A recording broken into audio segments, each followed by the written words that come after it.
Well, several observations. The first one is that the social conventions with regard to what people know about change over time. Privacy has become harder and harder to um, enforce, so to speak, or to achieve. Although some people disagree with me, I think that privacy may be, I called it an anomaly only in the sense that if you lived in a small village, as I did for 6 months in Germany, everybody knows what everybody else is doing. There's only 3,000 people in town, and you have a pretty good idea of, who they are and what they're doing. And so I didn't feel a great sense of privacy there. If you went into town, everybody saw you, and we were especially visible because we were the Stanford students at Stanford in Germany, so we were different from everybody else, besides which our German wasn't very good, or at least not as good as the colloquial German that was spoken. So we were easily noted, everything we did. Um, so the internet may be recreating the global village that Marshall McLuhan made reference to, although I don't think he intended it in the way that we're now uh, using it, which is the lack of privacy.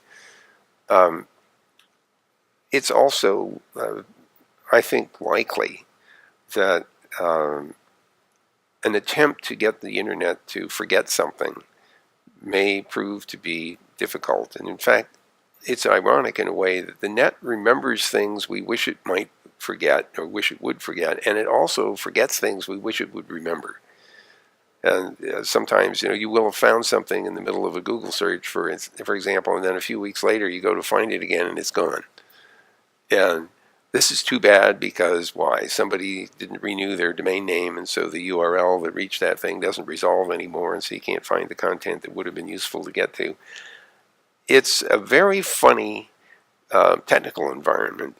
It's very different from the physical environment of paper, for example, or microfiche or something else, which tends not to disappear too readily, unless, of course, you have fires, floods, people throw things away, etc., etc. So there is uh, there's sort of a half-life to information in the various media that it appears in, but the internet is particularly tricky because a lot of the infrastructure that holds information may not necessarily be designed to be resilient over long periods of time.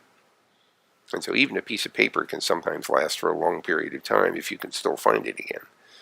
But digital content may be discoverable and not interpretable because the format's no longer understood. And people are having that problem with visual images today. Cameras that took pictures digitally years ago may not have formats that are still understood by image management programs today, and that's a big problem. We have to deal with that somehow.